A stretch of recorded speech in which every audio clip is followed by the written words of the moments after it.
Well, good afternoon, good evening. It is awesome to be with you.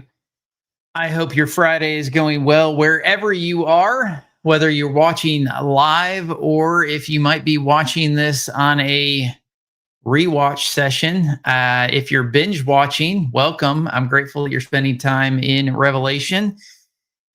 It is good to be in the Word of God. Because there's been a lot of stuff going on the channel, some of which aren't necessarily directly tied to digging into scripture. And I love spending time in the Bible. So I'm excited about today as we pick up on Revelation 8, verses 3 through 5 is where we're headed. A couple of things just to update you on. I hope that you will subscribe to the channel. If you haven't already, I would love for you to subscribe to the channel. But if you haven't, please hit the subscribe button so that you'll be notified. We do have some things to update you on. Scan the code if you want to get in contact with us. That's where you're going to get the Discord channel as well. If you want to actively be a part of a community that is digging into scripture and asking questions. But also, there are two events that are happening in the next couple of days. Sunday, we are doing a live stream with Answering Adventism with Miles. That'll be at 7 o'clock. So please do share that live stream, get it out to everyone. Hopefully we'll have some Adventists show up. And then next week, we will be launching episode 2 of the deep dive into Ellen White and testing her for hypocrisy. So without too much further ado, I want to dive in to the conversation because today I've got a fly going around my hat right now. Because today we're going to spend some time on some really fun things. So let's start out with a word of prayer and we'll dive straight in. Dear Heavenly Father, thank you so much for this time that we could be together. Thank you for the beautiful people that are listening in right now. I pray that you would touch our hearts, that you would transform our lives, that the Word of God would be very real to us. Be with those that are needing you, that are desperate for comfort, for guidance, for protection, that you would protect them, that you would guide them, that you would stay close to them as you have promised in your Word. As we open up Revelation today, I pray that it would be very real to us, that it would transform us, and that we would see just another glimpse of who you are. Thank you so much for your love. Thank you for your protection and guidance. We pray all these things in your precious name. Amen. I have a fly that is really liking to... so I apologize for that. But all right, let's dive in. Let's get started with let's just read, actually. Revelation 8 is where we're at. We're going to be going through verses 3 through 5 is kind of where we're going to be picking through. And those of you that are newer to this particular deep dive, we are doing it a little bit differently. We are spending time identifying the specific things in Revelation that tie back to the Old Testament. So this is John's apocalypse through the lens of the Old Testament. So that's specifically what we're doing is just identifying things in the text, going back to the Old Testament, working through kind of what John might be utilizing and letting that help us to understand what's going on. So I'm going to actually start back at the beginning of the chapter.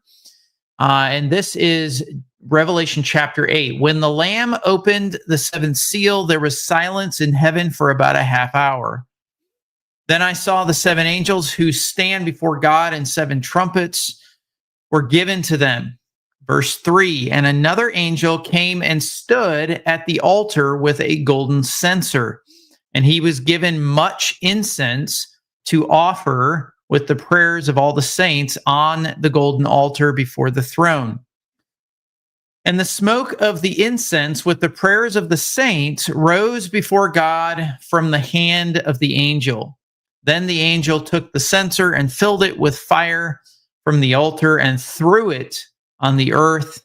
and there were peals of thunder, rumblings, flashes of lightning, and an earthquake. Okay, so we have several things going on here. We have, in fact, I would say, several what's called temple-related items that are in the text. If you caught it, you probably heard altar, you heard censer, you heard incense, prayers, throne, prayers rising. And if you pay close attention to the text, I do want to point something out just in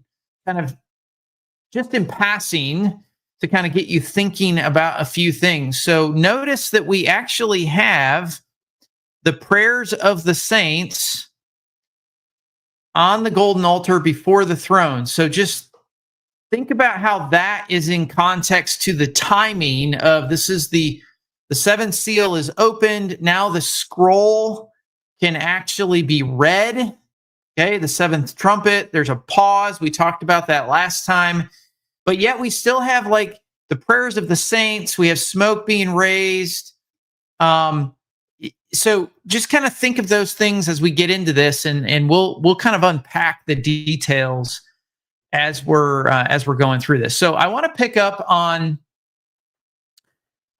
Dr. Beale, G.K. Beale, and D.A. Carson that kind of kick us off on this. And this is a reference from their commentary called Commentary on the New Testament Use of the Old Testament. This is a incredible resource. If you don't have it, you absolutely should get it. But we're going to actually read through some of this, a little bit of a longer section, and we'll kind of work our way through what they say. So it says this: prayer. This is in reference to prayer. Prayer as incense in the Old Testament connotes a prayer accepted by God. That's actually a reference to Psalm 141 and then Midrash and Numbers 13:18. Divine acceptance was also indicated by the fragrant smoke of incense in the Old Testament temple, and that's Leviticus 16:12-13. In the Old Testament and the New Testament, incense was always associated with sacrifices. Incense was added to the burning of the sacrifice in order to make it acceptable to God, such as that on the Day of Atonement, with some references there to the text. Now, Revelation 8:3-5, which is the passage that we're looking at, it echoes Leviticus 16:12-13. Now, if you're looking up these passages, it specifically is referenced in the Septuagint because the verse referencing is a little bit different in the Septuagint versus the traditional Hebrew Bible. So Leviticus 16:12-13 in the Septuagint, where it says the priest will take his censer full of coals of fire off the altar, which is before the Lord, and he will fill his hands with incense, and he will put the incense on the fire before the Lord, and the smoke of the incense will cover the mercy seat. Similarly, Exodus 38:8-10 virtually equates incense with burnt offering and meal offering and links it directly with the Day of Atonement. The point here is that the Lord hears the prayers of his priestly people, cross-referencing with Revelation 1:5 and 5:10, and answers with devastating judgment. Consequently, the Leviticus and Exodus portrayals serve as analogical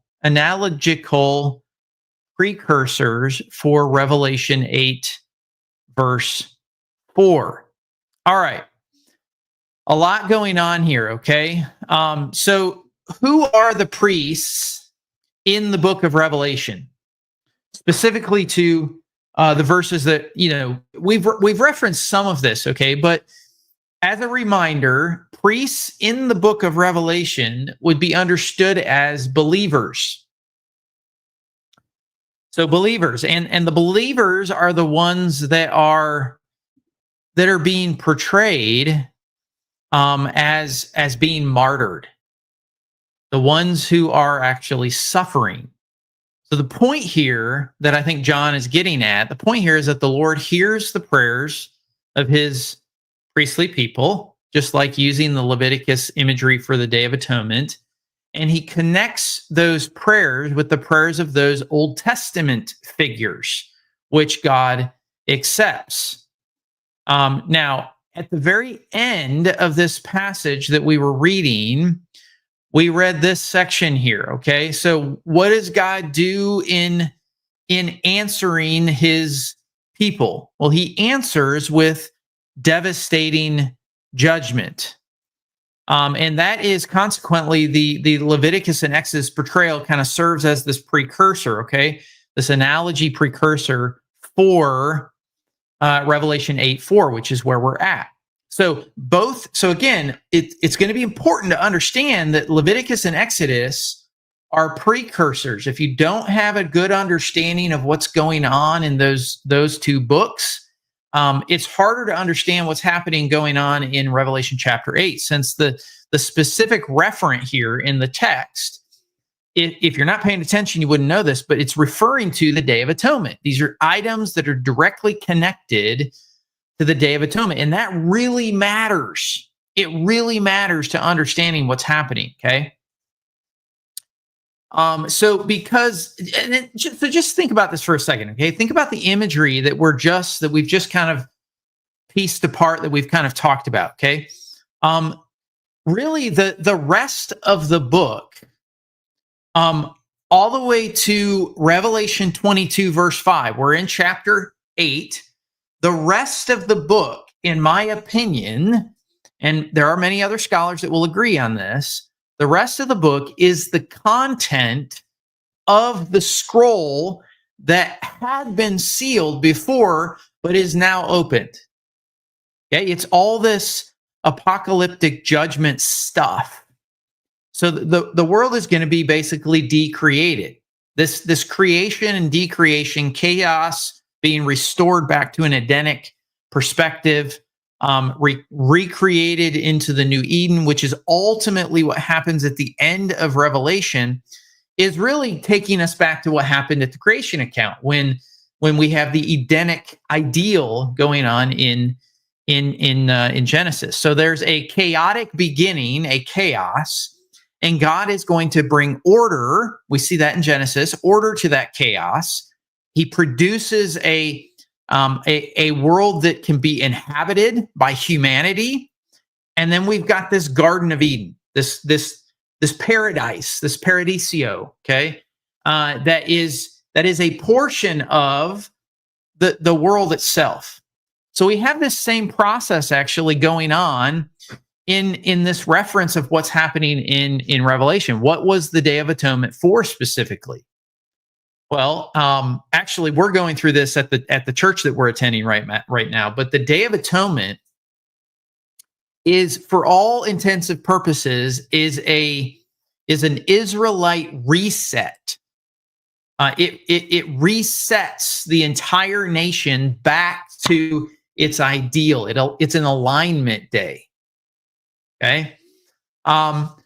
So what happens on the Day of Atonement? Well, Aaron kills a bull because that's going to purge him of defilement, because he's going to have to enter into cosmic sacred space. The closer a priest, the closer a person got to the holy God, Yahweh, the more he had to be purged of his unholiness. Okay, so on the Day of Atonement, on that specific day, once a year, he even enters into the Holy of Holies to sprinkle blood itself on the mercy seat. Because the two goats that have been taken, and this is not a deep dive into the current my view versus the Adventist view on all this stuff. We're not going to get sidetracked on that. But the two goats needed for the Day of Atonement as one single sacrifice, that's one sacrifice, even though there's two goats, okay, is the one that's sacrificed is never sprinkled upon Israelites or upon people corporately. The blood is actually sprinkled on the tabernacle. It's sprinkled on the objects, these holy objects, including the mercy seat. So why is that? Why would that be the case? I always used to think early on in my understanding is that, well, they would sacrifice it and then, somehow the blood would be put on the person. Okay. That's not what happened during this sacrificial system. And it didn't happen during the Day of Atonement either. Okay. So the blood is sprinkled upon the objects in the tabernacle. It's sprinkled on holy objects, including the mercy seat. Why would that be? Well, it's understood. This is an odd idea, at least to us, but it's understood as a decontamination process. It's to purge the objects. It's essentially to restore them back to a pristine condition as they were at the very beginning of the construction of all those objects when the worship, the whole Levitical system was first created and instituted. It's a reset. It's a purification rite, a process to completely reset anything that had been defiled, and now you're putting it back on the Day of Atonement you're restoring it to its rightful position. Okay. Yes, Adrian, there is a sense of cleansing in this, and it is important as it relates to Daniel. Probably many of you kind of connect back to Daniel. But it's cleansing in the sense of restoring it. It's resetting it, okay, to its rightful position, okay? Now, if you look at it that way, it makes absolutely good sense. It makes complete sense to have the Day of Atonement specifically referenced here in in chapter 8, okay? As if to say, and what I'm referring to here, if we get to the text, okay, you notice that you've got the altar, golden censer. He's giving much incense, prayers of the saints. Okay, all of this stuff is going on, and then he took this and filled it with fire. Like, all these things are references back to the Old Testament Day of Atonement imagery. And so it's as if God is saying, it's as if they're saying, like, God has heard the prayers of the suffering of his people, and he is going to deal with the chaos. He's going to kind of restore things back. This is Day of the Lord imagery that's going on. And the wicked are, for all intensive purposes, going to be decreated. Ultimately, they'll be decreated as we get to the end of Revelation, right? But this is the beginning process of judgment. In fact, the whole earth is going to get decreated, and then you will get a restored heaven and earth. Okay, all of this, all of those who are preserved through this process, who will make it to the other side, the new Eden. Okay, you and I accepting Jesus as our Savior and honoring, like, that whole, we, the righteous, okay, that are portrayed in this text, that make it to the new Eden. There's going to be those that are devoted to the Lord, and then there's everyone else. And this is their end. Okay, so we're seeing the judgment of the wicked begin to happen here as we get the outpouring of the judgments that are going to be taking place. Okay, there is going to be everlasting life for the righteous, and there will be everlasting death for the unrighteous. There's a very, very clear demarcation between the outcomes of those who are in alignment with God and those who are not in alignment with God. Now, when you emerge on the other side of all of this, you get the new Eden. Okay, and it's as if there has been no fall It's as if there's been no evil. There's even imagery and phrases that talk about it in a very much like there has never been a problem. There had been none of that stuff prior. It's basically a reset button. Okay? It's as if Eden is at this intended. It's the way it's intended to be now. And to use the imagery here, for John to use the imagery of the Day of Atonement trappings, the ceremony itself, okay, would be a very honorable, good conceptual way to communicate literally the point of reset. Everything's going to be decreated. And yes, it's going to be awful, okay? Especially if you are not in alignment with God, like it's going to be really awful, okay? It's going to be horrifying, okay? So horrifying that there is silence in heaven. Now, we talked about the silence last episode. I appreciated the comments. There were some additional follow-up comments.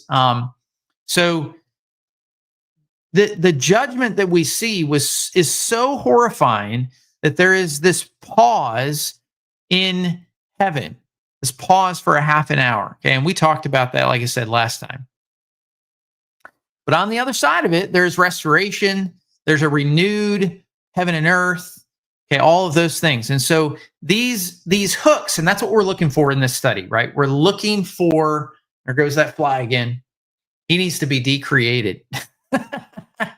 We're looking for these hooks that tie us back to the Old Testament themes, and in some cases, specific passages where it's Exodus, Leviticus, okay, and it's communicating these important ideas. Even the company of destroying angels that takes people's minds all the way back to the plagues of Egypt, which was a precursor to what?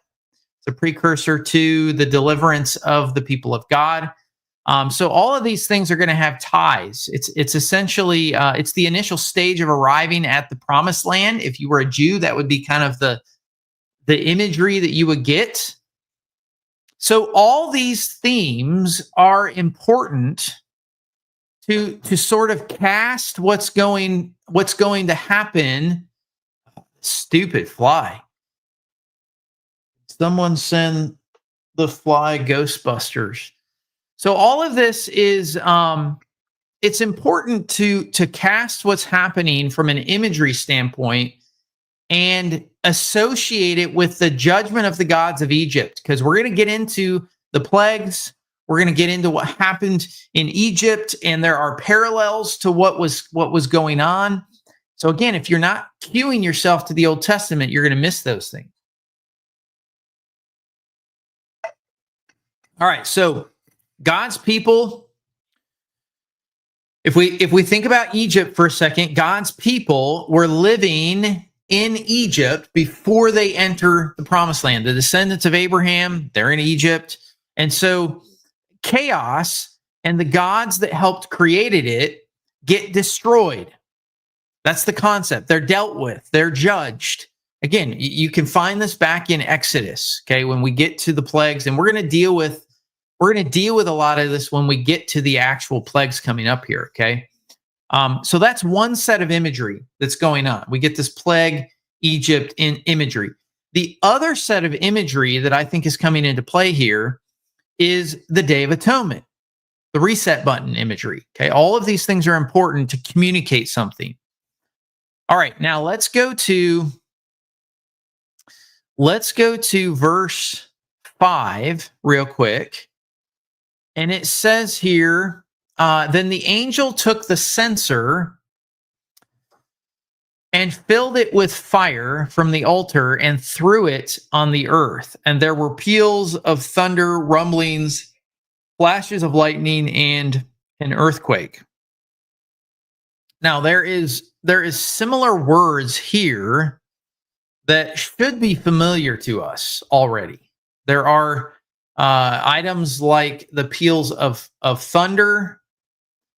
So we have peals of thunder, we have rumblings, we have flashes of lightning, earthquake. Now, just as a quick precursor, Where do you think that's coming from? That this is imagery that if you were an Israelite, if you were a Jew, you would very clearly connect to what is going on in the text. So I want you to think about that with relation to what we're kind of working through. Now we're going to go back to the commentary on the New Testament and the Old Testament. And this is Beale and G.K. Beale and D.A. Carson. And it says this is the last judgment. The fire results in, here are the phrases, thunders and sounds and lightning and quaking, or earthquake. That's a little bit way of saying it, different way of saying it, which is an almost identical expression for a description of consummate judgment in Revelation 11:19, as well as Revelation 16:18. Let's just go there real quick. Okay, this is Revelation 11:19 because we haven't really gotten here yet. Okay, we have, then God's temple in heaven was opened, and the ark of his covenant was seen within his temple. There were flashes of lightning, rumblings, peals of thunder, an earthquake, and then we get also heavy hail. Now that's a couple of chapters later, but then if you go to chapter 16, verse 18, we get the same thing. There were flashes of lightning. We get rumblings, peals of thunder, and a great earthquake. So this is a repetition that we would want to be aware of. Okay, this is a fourfold metaphorical chain of cosmic disturbance that has a precedence in the Old Testament, where also it refers to divine judgment. Now, here are the reference for this. Okay, Exodus 19, verse 16. Now I'm gonna do this real quick just to make it easier for us as we're working through this. So we see here, on the morning of the third day, there was thunders and lightnings and a thick cloud. This is actually right before the Sinaitic giving of the law. We also have verse 18 in this, but Psalm 77. Notice we get clouds pouring out, thunders gave forth with thunder. We have arrows flash. We have lightning. Okay. So this is also in the Psalm. We have Isaiah 29, verse 6. You will be visited by the Lord of hosts with thunder and earthquake and noise and whirlwind and tempest. We have Esther, chapter 1, verse 1. This is actually not the Esther you would be thinking of. This is actually an apocalyptic book. But this was his dream, and behold, noise and tumult and thunders and earthquake and confusion upon the earth. That's out of the Septuagint. And just as a pause, it's out of the Septuagint, but the Septuagint actually included a lot of the apocalyptic the Apocrypha in the text. Okay, so even though it's Septuagint, it's included in it. And you can cross-reference this with Psalm 18, 7-13. Now, I'm not going to go through all of those, but those items are important to pay attention to. So we can see, we can see into this imagery before the Mount Sinai incident, the association with the presence of God showing up at Sinai. So it's very clear, like, I would hope that as you're reading Revelation, that you're so familiar with the history of the Jewish nation back to Exodus that you would go, oh, that's the Sinaitic giving of the law. That's that time period that hopefully kind of gets drawn upon in your mind. All right, let's go back to the referent text here that we are referring to on the right-hand part of the screen here. Since the formulaic phrase concludes the series of trumpets and bowls by referring to the last judgment, the same formula here likewise must conclude the series of seals. Now, what are they talking about here? If we go back to Revelation chapter 8, we see here this is the ending of the last seal. Okay. So if you look at later on, I'm literally going to kill this fly. this is the this is the beginning of the next seal. It's the Egyptian flies. So if you look at the later references that we looked at, so Revelation 11:19 that we looked at, and then 16 verse 18 with these kind of phrases, what would be called the theophonic phrases, we're going to see some language that kind of wraps up series of trumpets. And we'll eventually get to the series of trumpets, the series of bowls, like all that stuff. So it's going to sound very similar. And what Beale and McDonough are saying here, what Beale and Carson, and as well as McDonough is the other academic individual for the passage, the reference on the right.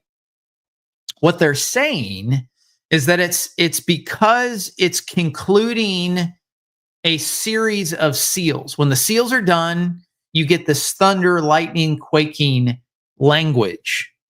Okay? When the next series is done, you're going to get it again. And the third series is done, you're actually going to see it one more time. Okay, so let's keep moving on in the text on the right hand side. So the Sinai theophany, and if you don't know what a theophany is just it's generally a situation where God shows up. Okay. It's a scenario where God kind of makes himself known in a very big way. That's why theophany is kind of where that comes from. And this is Exodus 19, which is again prior to the giving of the law. The Sinai theophany is partly in mind in Revelation 8:5, since it is part of the illusion, if not the primary one, in Revelation 4:5, and there's a couple of verses you could cross-reference there.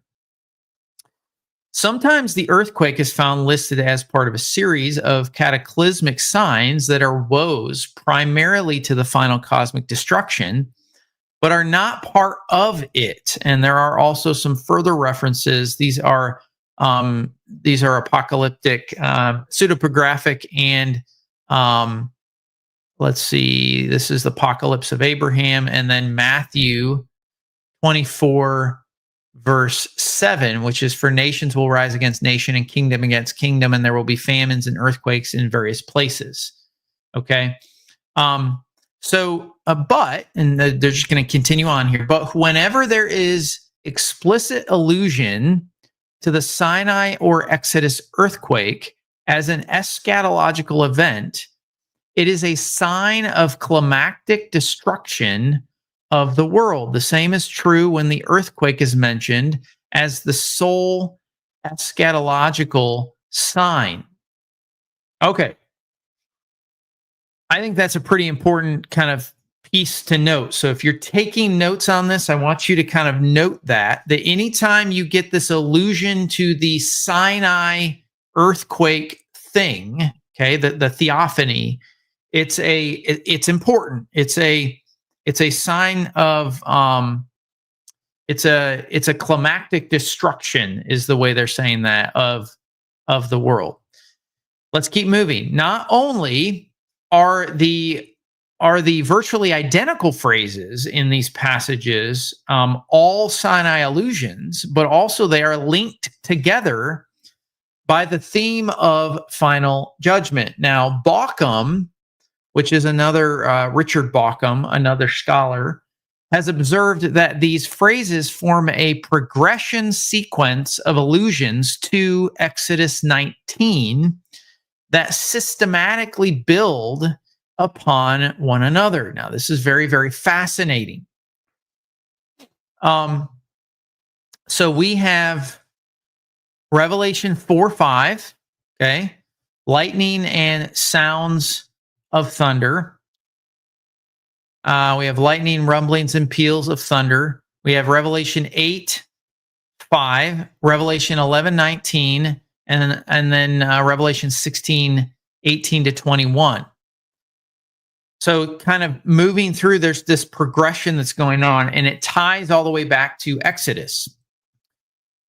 Let's finish out this section here. This is a long section, but I think it's really important. It's helpful to give us context. So the Old Testament background, especially that of Sinai, functions as an adumbration of the climactic eschatological punishment. Now, sometimes we need to look at what does something mean. So I am going to go to, if you know what adumbration is, good for you. I think that's awesome. But an adumbration, I don't know why he couldn't just say shadow. It's like scholars in their languages. But that's what's going on. And adumbration is like a shadow of the climactic end times punishment, is what the academic scholar is saying here. Okay. All right. The portrayal of chapter 8, 3 to 5 is modeled to a great extent on Ezekiel 10, 1 to 7. There also an angelic figure stands in the heavenly temple. This is Ezekiel chapter 1, 1 to 28 as a cross-reference, and is told, quote, fill your hands with coals of fire from between the cherubim, presumably from the altar, and scatter them over the city. Notice the cross-reference there, okay? That's almost identical to what's going on in Revelation chapter 8. I want to get back to chapter 8 here on the left. All right. This comes immediately after the narrative of Ezekiel 9, in which the angels are commanded to slay all the unfaithful in Jerusalem. Upon those foreheads, God's angel did not place a protection mark. Okay. Now, I hope that last part there gave you some. I hope the imagery, when you think about the mark on the forehead, protection, slaying, like all of that should bring you like, whoa, wait a second. I thought that was a Revelation thing, because we get the mark of the beast. We get this mark on the forehead. We get the slaying of people, like all that stuff. That is a deeply Old Testament imagery that's going on. Now, we have been through some of this imagery and stuff before, when we talked all the way back in multiple episodes back in Revelation 4. Okay. And just as a side note, if you're coming into this and you're new, or if you are referencing things or want to go back and watch things, this is episode 28. I have gone back and retitled all of the YouTube videos, the episodes in Revelation, with the section that kind of is mainly being discussed in that video. And some of them are multiple times. They discuss the same area because there's so much content. But hopefully that's helpful. If you were to say, hey, I want to go back and look at Revelation chapter 4 and specific verses, hopefully that's helpful in you referencing back to some of the things that were discussed, okay? So you've got this Day of the Lord imagery that's going on. You've got it married to this Sinai imagery. It has to be, I mean, it's explicitly connected, okay? Because this is the way to communicate, especially for John, who is deeply Jewish, to communicate the presence of God. It's a theophany.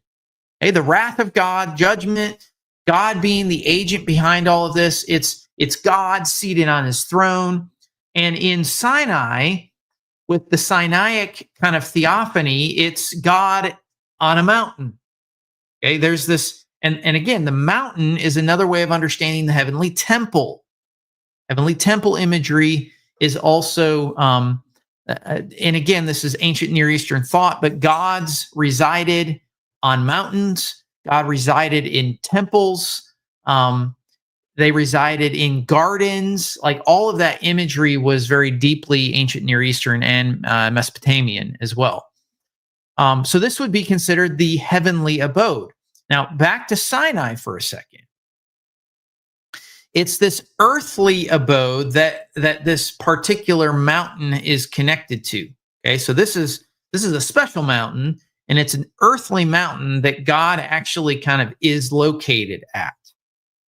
So John, again, he wants to communicate all of these ideas. I think he wants to communicate the deliverance of his people, preceded by the judgment of the gods of Egypt, the judgment of chaos. You got a lot of stuff going on. The deliverance of his people. They're all kind of it's coming into place. Okay, in the Old Testament, they wind up at Sinai, and God makes a covenant with them. Okay, with this same Sinai imagery, the thunder, the lightning, the quaking, all that stuff that's going on, the peals of thunder. But God is not the enemy. God's not their enemy in this scenario. God is the one who loves them and enters into a covenant with them, the Sinai covenant. Now, people are clearly scared during that Sinai covenant. He's heard the prayers of his people. He's going to do all. He's going to do all of this all over again. He's going to judge the agents of chaos. If you think back, what happened to the Sinai covenant, and kind of what happened in the agreement and how God was going to move forward. Now, whether they're human or supernatural, because ultimately in Revelation, there is judgment that occurs on humanity, but there's also judgment that occurs on the supernatural realm as well. But he's going to ultimately recreate. Okay, there's a decreation and a recreation. He's going to remember ultimately his covenant, though. That's all the way back. His covenant, okay? And they will emerge once this reset button occurs and gets hit. They will emerge on the other side with the new Eden. Okay. Now, as we move into the second part of chapter 8, okay, I want to read, just as a precursor to all of this, I want to do this.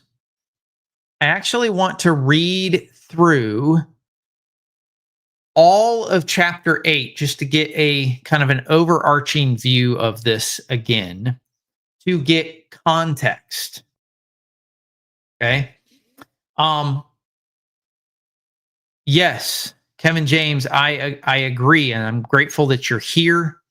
I would entirely agree with that statement. It is very difficult to read and comprehend what you have in Revelation without an extremely good grounding and familiarity in the Old Testament. And I would also say it's really important to leverage resources, academic resources, scholars that spend their entire lives dedicated to kind of helping us see some of this stuff in a way that's very, very real. So I appreciate you pulling that out. So here's what we're going to do. We're going to read the entire chapter 8, and then we're gonna dive into verses 6 through 13. We're moving through today pretty quickly, which is good. I didn't know how quickly we'd be able to move through this, but we're going to get into the second half here of chapter 8. So I'm going to start at the beginning. And it says, when the Lamb opened the seventh seal, there was silence in heaven for about half an hour. I'm actually going to make this big screen. Then I saw the seven angels who stand before God. The seven trumpets were given to them, and another angel came and stood at the altar with a golden censer, and he was given much incense to offer with the prayers of all the saints on the golden altar before the throne. The smoke of the incense with the prayers of the saints rose before God from the hand of the angel. Then the angel took the censer and filled it with fire from the altar and threw it on the earth. And there were peals of thunder, rumblings, flashes of lightning, and an earthquake. Now the seven angels who had the seven trumpets prepared to blow them.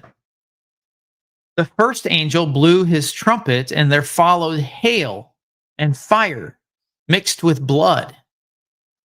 And these were thrown upon the earth, and a third of the earth was burned up, and a third of the trees were burned up. And all green grass was burned up. The second angel blew his trumpet, and something like a great fire, burning with fire, was thrown into the sea, and a third of the sea became blood, and a third of the living creatures in the sea died, and a third of the ships were destroyed. The third angel blew his trumpet, and a great star fell from heaven, blazing like a torch. And it fell on a third of the rivers and on the springs of water. The name of the star is Wormwood. A third of the waters became wormwood, and many people died from the water because it had been made bitter. The fourth angel blew his trumpet, and a third of the sun was struck, and a third of the moon, and a third of the stars, so that a third of their light might be darkened, and a third of the day might be kept from shining, and likewise a third of the night. Then I looked, and I heard an eagle crying with a loud voice as it flew directly overhead. Woe, woe, woe to those who dwell on the earth at the blast of the other trumpets that the three angels are about to blast. All right. There's a lot going on there. So verses, I hope you're getting kind of a picture. And Adrian, I appreciate you mentioning you caught some of this plague imagery that's happening. Hopefully you caught some patterns that were going on. Hopefully you noticed that there's a lot of thirds that are happening. But also, you'll notice that we only got through 4 trumpets. And at the very end, you hopefully caught at the very end, actually, that's not what I wanted to do. I want to go here, and now we'll add this. So at the very end, you'll catch this phrase here that says, hey, these are the first 4, but you're in real trouble, okay? You are in real hot water, okay? At the blast of the trumpets, the last 3 angels. That's going to be some serious stuff, okay? So a lot of the discussion on this section that we're going to go through, okay, especially verses 6 through 13, the last part, the second half of chapter 8, a lot of this discussion, we're going to find ourselves connecting to exactly what Adrian kind of already mentioned. There's going to be a deep connection to the plagues of Egypt. Okay. Now, remember that the plagues of Egypt were directed at the gods. Now, if you aren't familiar with this, let's just jump over to Exodus chapter 12. Chapter 12, verse 12, and we'll kind of remind ourselves a little bit about what's going on in the plague scenario. So this is right after the Passover statement. In this manner you shall eat it, talking about the Passover, with your belt fastened, your sandals on your feet, your staff in your hand, and you shall eat it in haste. By the way, that's deeply tied to the way that Jews today actually honor Passover, what they make, what is done at the event, because it's in reverence to kind of the reminding of what they had to flee from, okay? But as we get into verse 12, for I will pass through the land of Egypt that night, and I will strike all the firstborn in the land of the Egypt, both man and beast. And here we go.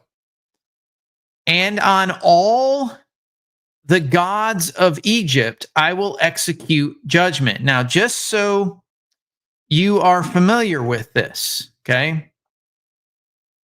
Make this a little bit smaller. This phrase, let's go to gods of Egypt, okay? Just so you know, this is not like, oh, well, that's not really what it means, okay? This is Elohim, okay?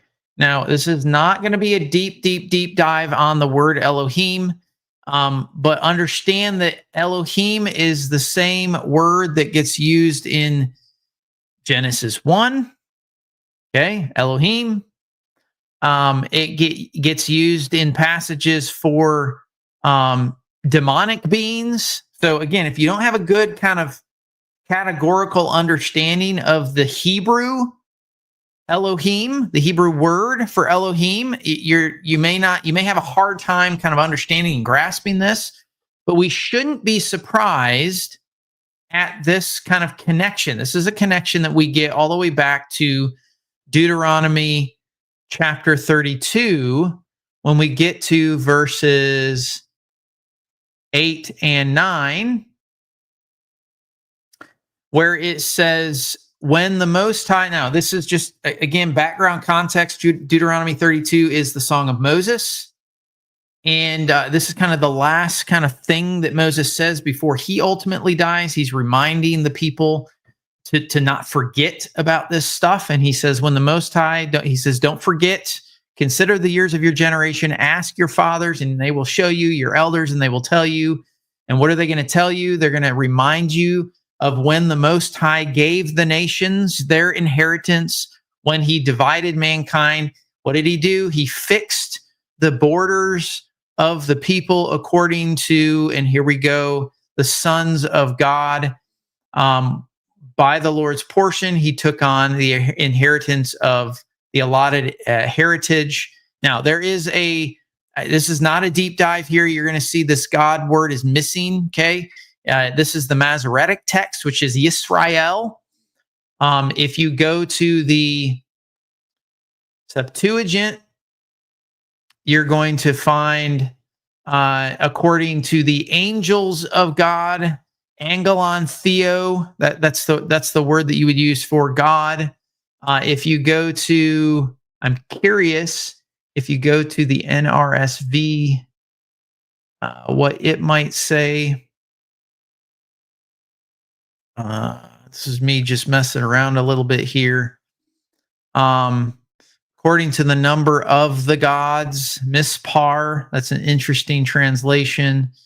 So I want you to understand that this gets us back to kind of what's happening in the text as it ties to the Septuagint, as it ties to the Hebrew text, or other scrolls that are different than the Masoretic text. This is not a translation discussion, but this is this concept that what happened back in Deuteronomy 32, the boundaries were set, and there were rulers that were placed over the nations to guide and direct and kind of oversee, okay, the other nations. But what did God do for the Israelite nation? He took Israel on, okay, took Jacob on through that lineage onto himself. Now, the other nations that have rulers and dominions over them, they were not designed for worship.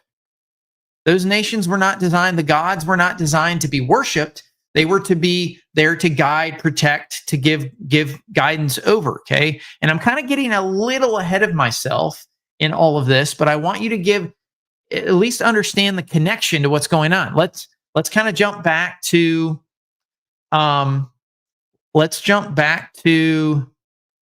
Revelation. I'm going to share my screen here. Let's get back into Revelation 8. Let's take off that. All right, so this is good stuff, friends. I'm liking it. Okay, so let's go through the first we're probably not going to be able to get through all these trumpets, but let's go through these 4 trumpets with an eye on just kind of focusing on what John hooks into the Old Testament imagery. Okay, what do I mean by that? Well, what might he be wanting his audience to kind of think about or to pick up on? All right, here we go. Verse 7 is the first angel. And it says, the first angel blew his trumpet, and there followed hail, fire mixed with blood, and those were thrown upon the earth, and a third of the earth was burned up, and a third of the trees were burned up, and all green grass was burned up. Now, there's an obvious correlation to the plagues of Egypt in this one. So you get the hail, fire mixed with blood. And several scholars are going to pick up on this reality. Let's get back into the passage. This is actually the same reference that we were working through before.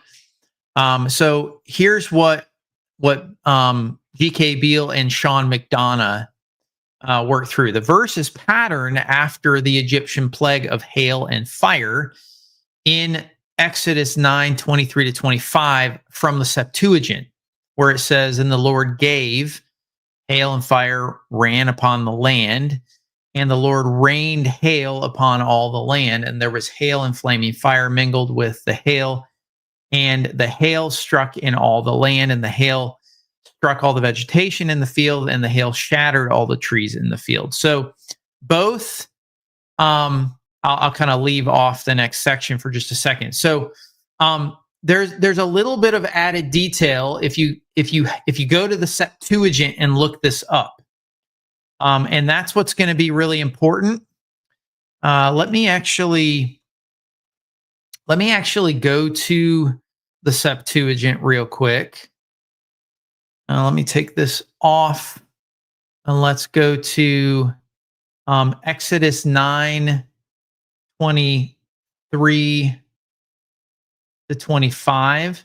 Okay, so you're going to notice here, if you're not reading the Septuagint, I think who was it that mentioned earlier, which I completely agree. Someone mentioned you need to read the Septuagint. I don't see the reference there, but I think in the chat. Oh yeah. Here we go. I appreciate you mentioning that. Absolutely need to read the Septuagint for sure. So you'll notice you're going to get some added kind of details of the hail that's going on here. Thunder and hail and fire flashed to the ground, and the Lord rained hail upon the land in the Egypt. There was hail. There was fire burning from hail, and the hail was very severe, such that it had never happened in Egypt since the days the nation came to live in the land. So it's really important to make sure that we're kind of staying astute to the Septuagint as well. All right, let's get back to this section here.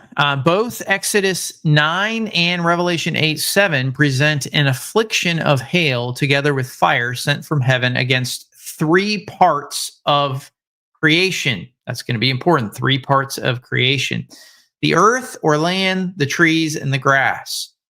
Although the trial from Exodus has been limited in Revelation to 2 of its effects, to 1/3, it has also undergone universalization. Now the affliction has effect throughout the inhabited earth. So very clearly in Exodus, the Exodus narrative, the plagues were on the land of Egypt, right? It was just that land. It wasn't on all of the world or all of the earth. But here now, the third wording here isn't really as transparent as to its context. And so I'm sure several of you noticed the third language when we were reading through chapter 8. A third. It was repeated multiple times. And if you were anything like me, you were tempted to think that only a third of the world maybe was judged. That was maybe a place that you went or thought about, possibly. So what does it mean when it says in Revelation? What does it mean when it says, let's get it back on the screen. What does it mean when it says, and a third of the earth was burned up, and a third of the trees were burned up, and all the green grass was burned up? So you get this third, and then all. Okay. So this third idea pops in to not only here, but you're going to see it kind of pop up throughout the rest of this chapter. Now, I'm going to pull up a commentary that I have used one other time. I've mentioned this individual before. This is Sigve Tonstad. It's one of the only Adventist scholars that I will reference in the Revelation series, because he does a reasonably good job at pulling some things up. I'm going to reference him real quick. Just as a side note, it's totally fine in your academic studies to reference, to reference scholars that you don't agree necessarily with their theology, but you appreciate and kind of agree with certain aspects that they pull up and that they connect with. That doesn't mean that you have to agree with their theology in general. Okay, so here is Sigve Tonstad, and he says this: of all the thirds in Revelation, the most important third is here, when the dragon's tail drags heavenly beings with him. Now, this is a reference to the most common, just as a side note with me kicking in here. This is a common reference. If you're an Adventist watching or a former Adventist, you'll be very aware of this third reference, Revelation 12:4, which is the connection of when the tail sweeps down a third of the stars. That's a pretty common kind of understanding. But just hang tight on you thinking that you know what it means, okay? When this text is admitted as the key to understanding why the trumpet sequence never stops talking about a third, the issue will be agency, not quantity. All right. Now, I'm gonna, again, I mentioned that I reference multiple different scholars. I'm going to make a bold statement on this particular reference because I want you to understand there's different views, okay? But he seems to think, okay, that of all the thirds that are in Revelation, just understand, I told you who this guy's an Adventist scholar, okay? Of all the thirds in Revelation, the most important one is Revelation 12:4, which references the third of heaven being all that stuff. And what he says as an Adventist scholar is he says that when this text, okay, and he's admittedly saying his bias, when this text is admitted as the key, when you decide that, well, that's what I'm going to use to now unlock everything, when that's the framework, lens, perspective that you use, okay, well, then when that's used, well, it's about agency and not quantity. And he goes on and describes why. Okay. Now, I think this is hogwash. Okay. I don't think this makes any sense, and I think it seems very arbitrary. Now, I know, I can at least think I know why he's doing it, because I have the Adventist lens from being an Adventist my whole life. But I thought I want to mention it to tell you that that's a helpful kind of way of identifying, okay, if you're reading through academic works and you come to something like this and you read through something and you're like, wait a second, what? The text doesn't say, okay, there's nothing in the text that says that this is the most important one. There's nothing in the text that says that. There's no contextual evidence for that. But yet he just makes it so, and then says that's what's going to unlock it all. And then here is the reality. This issue is going to be this, not quantity. Okay. Makes no sense to me. I don't know why he's doing that, except that it's an Adventist and he has a bias. Okay. I think that's why.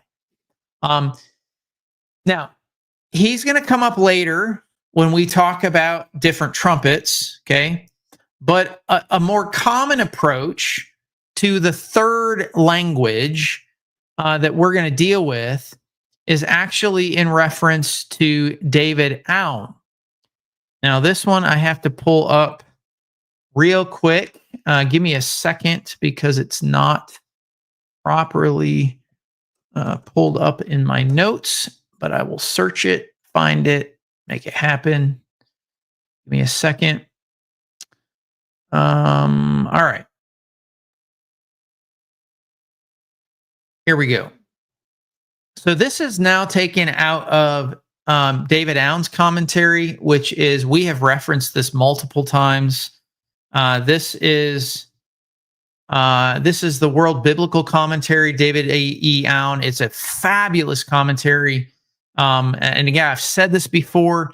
If you get one high volume content commentary set, if you have the means by which to get it, the Word Biblical Commentary would probably be the one commentary set that I would buy for the library. It's like 70 some volumes. It's like crazy.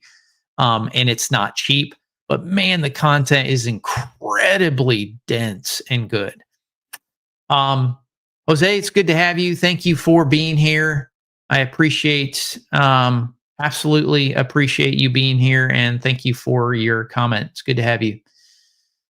So let's jump in. Here's what David Aun says. The eschatological destructions of 1/3 of various aspects of the cosmos, which is a consistent theme throughout all of these, this is Revelation, is loosely based on Ezekiel 5:3. And there you get 3 references there. Verse 12, you get 3 references where 3 different fates befall each third of the population of Jerusalem, represented by what Ezekiel does to each third of the hairs of his head and beard. Now, again, we are very keyed in. If you've not been with us for a while, and this is your first couple of episodes, we are hyper focused on what Old Testament imagery would we use to unlock this. We're not trying to use our own like preconceived bias here. We are hyper focused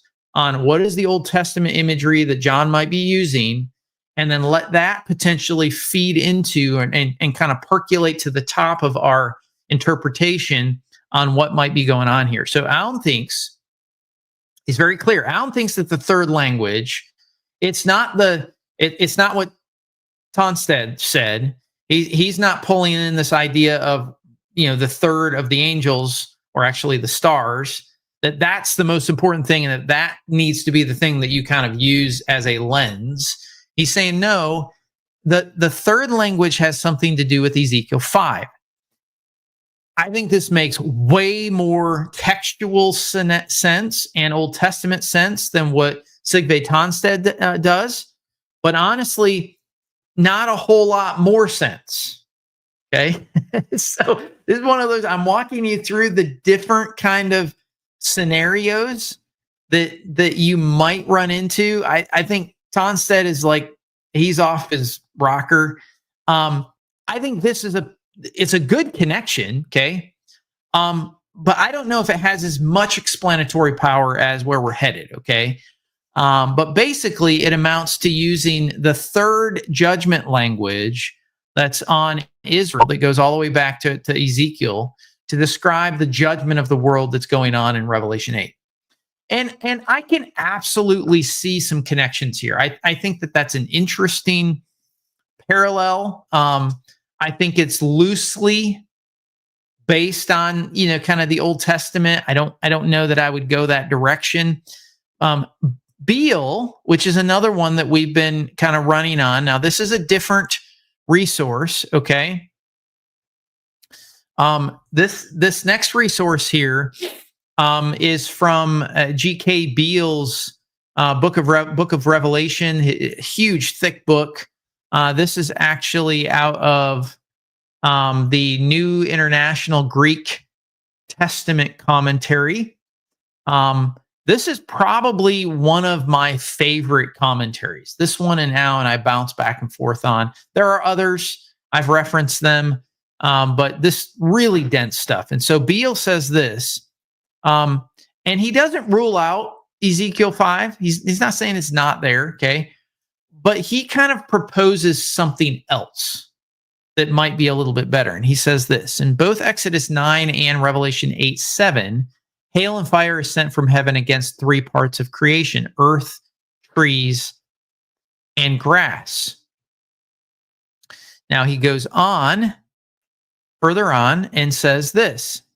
He says, Revelation modifies the Exodus plague in that now only a third of the land and the trees are harmed, yet the affliction of all the grass remains unchanged.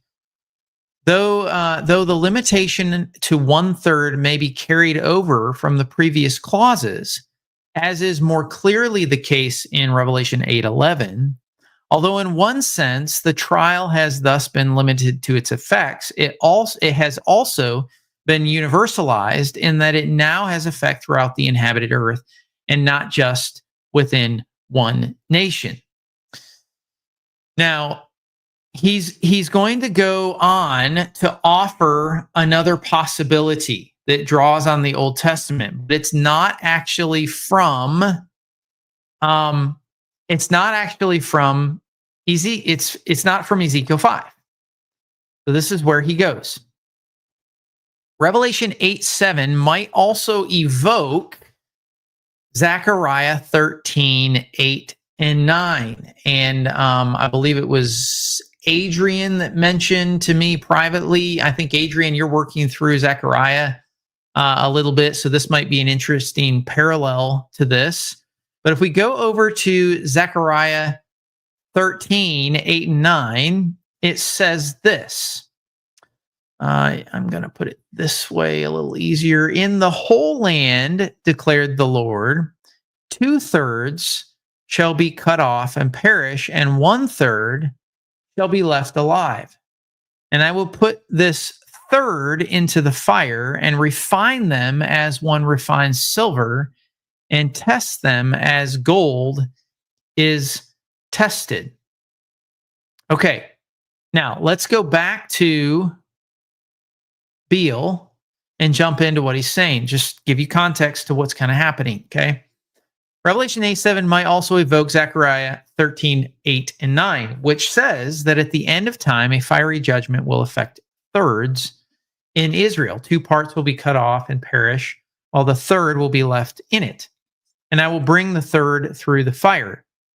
But the righteous and the ungodly suffer the same trial, but the trial positively refines the righteous, but only punishes the ungodly. And that's Midrash Rabbah. Deuteronomy 2:33 views the third of Zechariah 13:8 as Israel and 2/3 as the idolatrous nations. Now, if you're not familiar with what Midrash is, the Midrash is like a rabbinic interpretation or a translation or a commentary on the text. So just understand that the way the Jewish Midrash Rabbah translation or kind of an understanding would take it is that Deuteronomy 2:33 views the third of Zechariah 13:8 as Israel, and then the 2/3 as the idolatrous nation. So if we go back to Zechariah 13, Zechariah 13, this is a judgment in Zechariah 13. Now, it's a judgment on what's going on in terms of Zechariah's timing. Okay, it's not necessarily a judgment of a later time period, but in Zechariah 13, this is either during the exile or post-exilic. Okay, it's either the exile itself or it's after the exile. And Zechariah is really kind of talking about the day of the Lord. So you clearly have this judgment going on, but then you also have a third that's spared. So if that's the case, okay, if that's what's going on, Beale writes at the end of time, there is a fiery judgment that will take place. And he says, he basically says that it affects thirds in Israel. Two parts will be cut off and perish, but the third will be left in it. And I will bring the third through fire.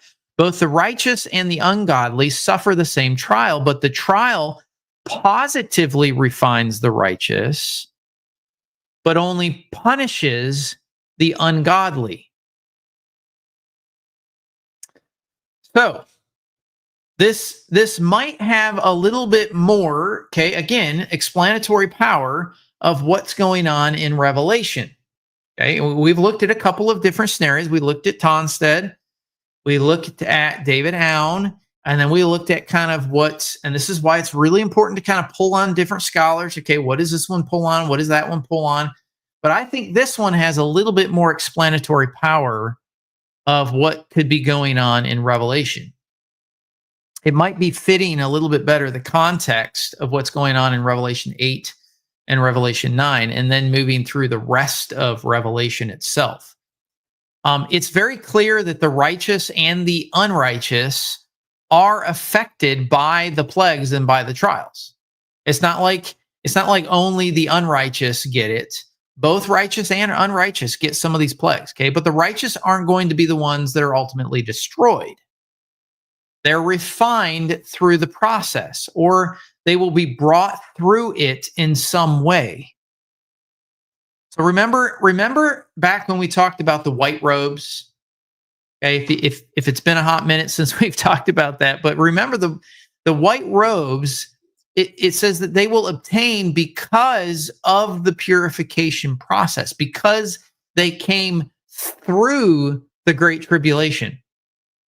Now, of course, side note, this is gonna not bode well for anyone that believes that the righteous will be extracted out of the world and they won't have to go through the tribulation. Okay. By the way, I don't buy that idea. But this seems to kind of go with the Old Testament hook there. Okay. If we go back to Zechariah. Now, there is another factor. This factor is a structural factor, but there is another factor of what's going on. Now, this becomes a little bit more relevant when we get into Revelation 9, okay, which will be soon. But I think this is kind of interesting. I think I have mentioned this individual before. But what we're going to look at is a document that is actually, I'm giving you lots of, again, if you spend any time with me, I chuckle when I get references on some of my YouTube videos that I take things out of context and I don't do research well. I am a research nerd, and I probably have a book reference for everything. I'll show you real quick in my library. Let me just open this in a new tab here. If you look in the top left here, this particular library, it's hard for you to see, but the library is 32,373 books. And that library has some books that are hidden because there are languages that I can't obviously read, like French and German and things of that nature. And honestly, some may actually agree with you, Adrian. Too many books. If you had them in a library, I would agree with you.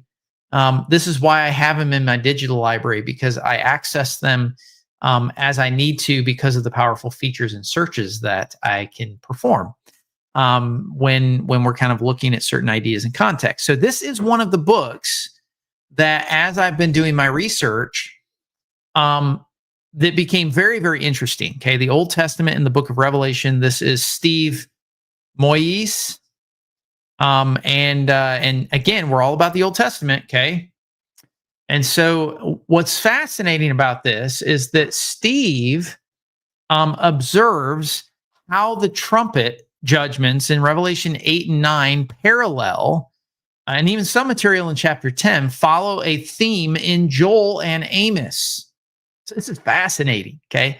So I want you to pay attention to this. Here's kind of the segment. So we got Revelation 8 that we're going through right now. Fire, sun, moon is tied to Joel chapter 2. Let me make this a little bit bigger for you all, and I'll make it easier to see this way. So Revelation 9, 1 through 12, which is the locust, scorpions, smoke, locust stuff that's going on. That is Joel chapter 3. Then we have chapter 9, 13 to 21, which is the lion cavalry. These are lions or fire horses. Amos chapter 1 and 2. And then you get chapter 10, the first 7 verses. You get the angel of oath, which is the mystery revealed to the prophets, and that would be Amos chapter 3. So if you look at Revelation 8, 6 to 13, the section that we're dealing with, okay, there's fire, sun, and moon, which is what's taking place in Joel chapter 2. We don't have a great ability to, I'm not going to spend the time going physically into Joel and showing you that. But write that down in your notes to do some work between now and the next time we get together. Here, let me put this on the screen one more time for you guys to see, just so that you can take a quick, if you haven't yet, take a quick snapshot of that.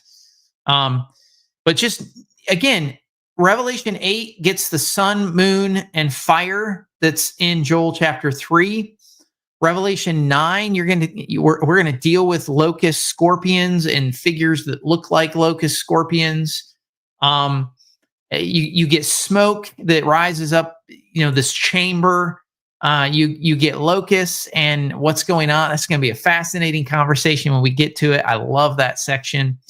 The point is that the primary components are present in both of these passages. So Revelation 8 and 9 parallel Joel 2 and 3, or they're kind of juxtaposition, or they're at least kind of connecting ideas, okay? And they both have this day of the Lord backdrop that's going on.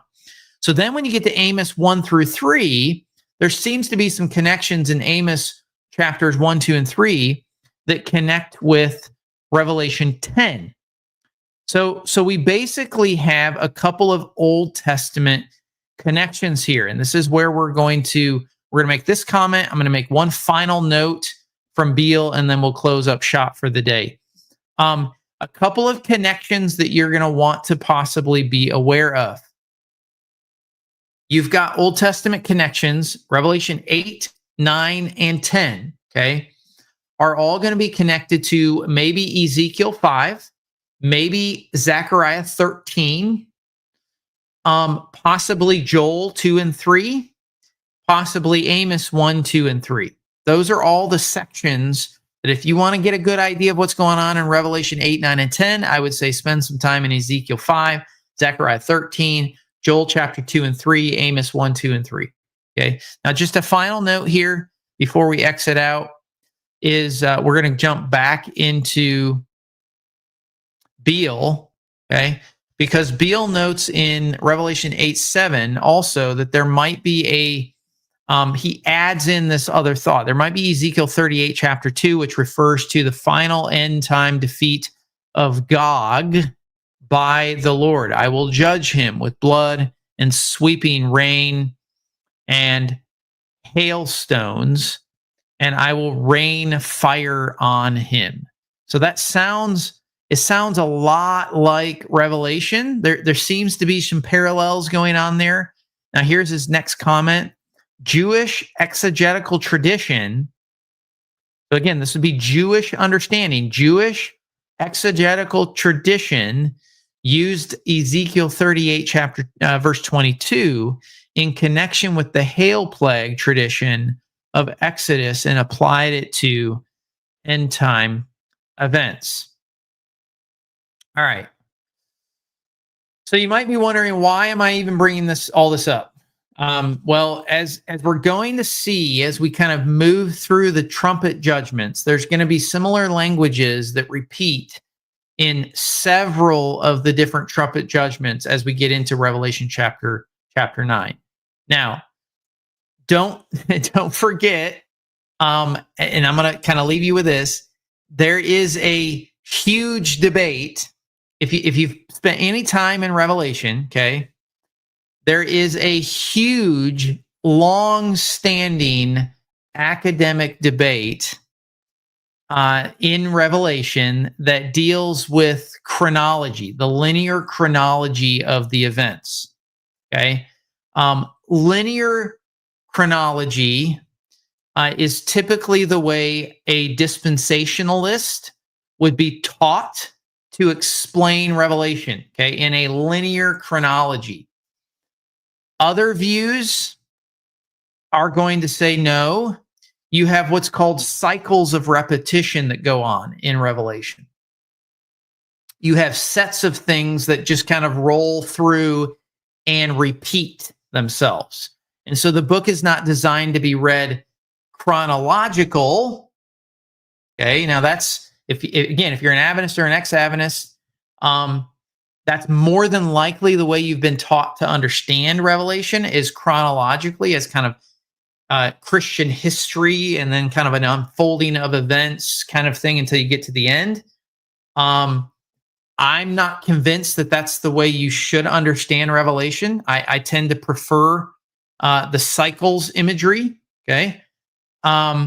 But you have to remember that these kinds of things are kind of in focus, and you have to do some background study. So all of this is going to be part of why I'm bringing all this up, is because that's going to help inform us as we get into these kind of pieces of the puzzle. You're going to have to make a decision on how you're going to read the chapter. Are you going to read it chronological? Or are you going to read it as system and cycles repeating, or as even Tanya mentioned, okay, a repeat and enlarge process, which is very similar to the cycles imagery. But we're going to pause there. We're going to end there. I'm going to leave you with those final thoughts. And then I appreciate you guys being here. I'm grateful that you guys are enjoying this series. Please do like, subscribe, do all that good stuff. Scan the code if you want to connect with me. You'll also, if you scan that code, there's going to be a link actually to join the Discord chat. If you want to join that, that's a group of, we got about 58 people in there that we deal with all kinds of stuff, whether it's, theological topics, biblical study, you name it, we kind of work through it. So please do kind of jump into that. And just as a final thought, it is Friday, 2 days from now, Sunday at 7:00. I'll be going live with Miles Christian on Answering Adventism for a live kind of prove to us that Adventism is right. And then on, I believe it'll be Tuesday evening at 7:00, I will be doing episode 2. You are not going to want to miss episode 2 of the series that I'm doing on analyzing whether or not Ellen White is the spirit of prophecy or a spirit of hypocrisy. So appreciate you guys. Thank you so much for being here. Thanks for hanging with me. Appreciate you tons. God bless. Dig in deep, and we'll see you on the next one. Stay in the Word of God, okay?